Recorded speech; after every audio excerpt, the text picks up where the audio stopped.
ମୁଁ ଆଜ୍ଞା ଆପଣଙ୍କ ଭଳିଆ ଜଣେ ସେଲ୍ସମ୍ୟାନ୍। ମୋତେ ଯିଏ ଯୁଆଡ଼ୁ ପାଲା ହେଇପାରିଲି। ଘରେ ସ୍ତ୍ରୀ ବିନ୍ଧେଇ ଶୂଳେ ହୁଏ, କାହିଁକିନା ତାକୁ ମୁଁ ସନ୍ତୁଷ୍ଟି କରିପାରିନାହିଁ।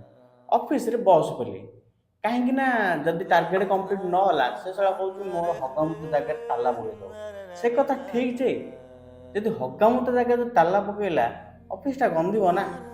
ଥାର୍ଡ଼ ହେଉଛି ଶଳା ସବୁଠୁ ନିଷ୍ଠୁର, ସିଏ ହେଉଛି କ୍ଲାଇଣ୍ଟ। ସେ କହୁଛି ଶଳା ମୋର ଯଦି ଲୋନ୍ ଆପ୍ରୁଭ୍ ନ ହେଲା ମୁଁ ଶଳା ତତେ ଗୁଳି କରିଦେବି। ଆଚ୍ଛା, ମୋତେ ଆପଣ ପଚାରିବେ ମୁଁ ଇଣ୍ଟରଭ୍ୟୁ ସିଲେକ୍ସନ୍ ହେଲି କେମିତି? ପଚାରିବେ ସ୍ୱାଭାବିକ। ମୋତେ HR କହିଲା କି ଏ ଟିଫିନ୍ଟା ବିକିକି ଦେଖା। ଏ ଟିଫିନ୍ଟା ସମସ୍ତଙ୍କ ପାଖରେ ଅଛି, ତୋ ପାଖରୁ ଲୋକ କାହିଁକି ନେବେ? ତ ମୁଁ କହିଲି କି